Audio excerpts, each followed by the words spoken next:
नमस्ते dear viewers. आज के इस वीडियो में हम लोग स्पेसिफिक रोटेशन को डिस्कस करने वाले हैं।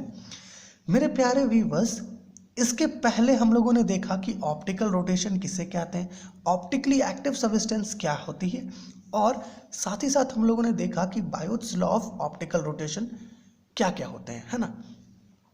तो बायोट्स लॉ ऑफ ऑप्टिकल रोटेशन की मदद से ही आज हम लोग एक different term that is specific rotation को डिस्कस करेंगे, इसे समझने का कोशिश करेंगे। ओके, तो सबसे पहले हमें बायोट्स लॉ ऑफ ऑप्टिकल रोटेशन की ज़रूरत पड़ेगी। तो यहाँ पर हम लोगों ने पिछली वीडियो में डिस्कस किया था, दो लॉज हमें चाहिए। सबसे पहला जो लॉ है कि भाई जो अमाउंट ऑफ ऑप्टिकल रोटेशन है जो एक ऑप्टिकली एक्टिव सब्सटेंस प्रोड्यूस करेगी वो क्या होता है, वो डायरेक्टली प्रोपोर्शनल होता है क्रिस्टल के थिकनेस पर, या फिर अगर आप सॉल्यूशन ले रहे हैं तो उस सॉल्यूशन में जो हमारा लाइट है वो कितना पाथ ट्रेवर्स कर रही है उस पर डायरेक्टली प्रोपोर्शनल होता है। दूसरा जो लॉ है वो हमें ये कहता है कि जो अमाउंट ऑफ ऑप्टिकल रोटेशन है या फिर जिस एंगल से प्लेन ऑफ पोलराइजेशन रोटेट कर जा रही है वो डायरेक्टली प्रोपोर्शनल होता है किस पर, सॉल्यूशन के कंसेंट्रेशन पर। तो इन दोनों लॉ का हम लोग यहाँ पर प्रयोग करने वाले हैं। ओके, सो आप यहाँ पर लिख सकते हैं कि अकॉर्डिंग टू बायोट्स लॉ, है ना, बायोट्स लॉ के अकॉर्डिंग हम लोग ये कह सकते हैं कि जो एंगल ऑफ रोटेशन है प्लेन ऑफ पोलराइजेशन का वो क्या होता है, ये डायरेक्टली प्रोपोर्शनल होता है किस पर, कह सकते हैं पाथ लेंथ, है ना, जो लाइट ट्रेवर्स करती है सॉल्यूशन में। ओके, साथ ही साथ हमें ये भी पता है कि जो ये एंगल ऑफ रोटेशन है थीटा, ये सॉल्यूशन के कंसेंट्रेशन पर भी डायरेक्टली प्रोपोर्शनल होता है। ओके, सो हम लोग इसे कुछ ऐसे भी लिख सकते हैं कि theta proportional to L C, और we can also write it as, है ना, theta is equal to S L C, है ना। हम लोग क्या किए, प्रोपोर्शनलिटी का सिंबल को यहाँ से रिमूव कर दिए।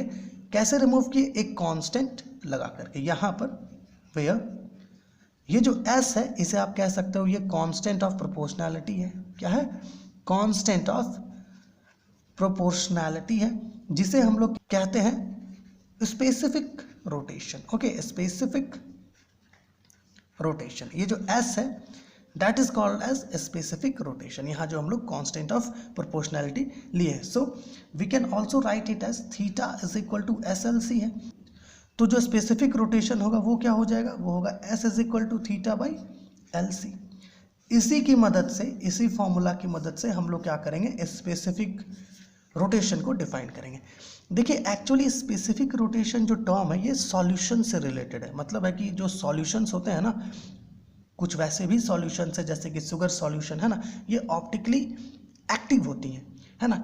सब सॉल्यूशन की रिगार्डिंग एक टर्म होता है स्पेसिफिक रोटेशन। ओके, तो specific rotation is equal to amount of optical rotation divided by path length into concentration of the solution. Okay, now अब अगर ऐसा हम लोग कंसिडर करें कि जो पाथ लेंथ ट्रेवर्स किया जा रहा है लाइट के द्वारा सॉल्यूशन में, अगर वो 1 डेसीमीटर है ना, 1 डेसीमीटर है, और साथ ही साथ जो कंसेंट्रेशन है ना, ये जो कंसेंट्रेशन होता है ना, ये आप कह सकते हो कि ये डेंसिटी है किसी भी सब्सटेंस का सॉल्यूशन में। ओके, सो कंसेंट्रेशन को हम लोग डेंसिटी के रूप में भी कंसिडर कर सकते हैं। ओके, सो डेंसिटी क्या होता है, मास बाई वॉल्यूम होता है ना। और यहाँ पे हम लोग क्या करेंगे, ऐसा कंसिडर करेंगे कि जो कंसेंट्रेशन है, ओके, सॉल्यूशन में किसी भी सब्सटेंस का, किसी एक ऑप्टिकली एक्टिव सब्सटेंस का, वो क्या है, वो कुछ इस प्रकार से 1 ग्राम पर क्यूबिक सेंटीमीटर। अब अगर आप एल और सी का वैल्यू इस इक्वेशन नंबर 1 में रखते हैं तो आपको क्या मिलेगा, देखिए यहाँ पर देखिए, जब आप इक्वेशन नंबर 1 में इन दोनों के वैल्यूज को रखोगे तो आपको क्या मिलेगा, S is equal to theta by L का वैल्यू कितना है 1 और इसका वैल्यू भी है 1। मतलब है कि जो एस है वो थीटा से इक्वल मिलेगा, है ना। जब लाइट 1 डेसीमीटर का लेंथ, है ना, ट्रैवर्स करेगी सॉल्यूशन में, और उस सॉल्यूशन का कंसेंट्रेशन अगर 1 ग्राम पर सेंटीमीटर पर क्यूब होता है, तो उस स्थिति में जो रोटेशन वहाँ प्रोड्यूस होता है उस रोटेशन को हम लोग कहते हैं स्पेसिफिक रोटेशन। ओके, तो स्पेसिफिक रोटेशन को आप कुछ इस प्रकार से डिफाइन कर सकते हो।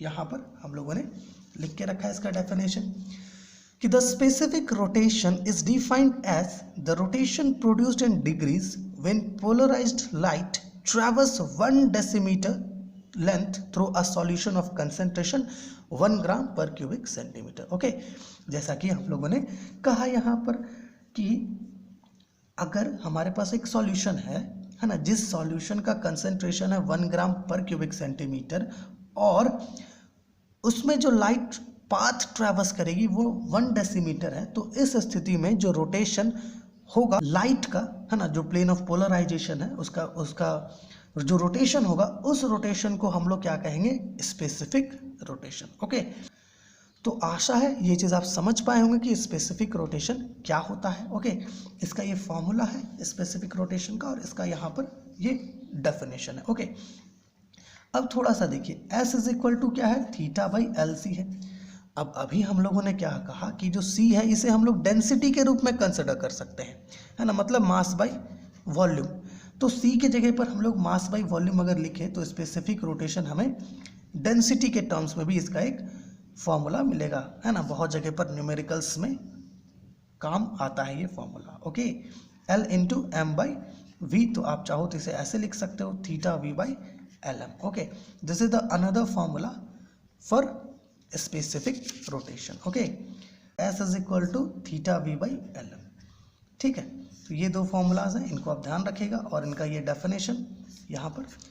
ओके, कुछ इस प्रकार से हम लोग स्पेसिफिक रोटेशन के डेफिनेशन तक पहुँचते हैं। ओके, तो आशा है आप ये चीज़ समझ पा रहे होंगे और अगर आपको लगता है कि कुछ डाउट है, कुछ पूछना है, तो प्लीज़ कमेंट कीजिए ताकि हम लोग आपका जो डाउट है उसको क्लियर कर सके। ओके।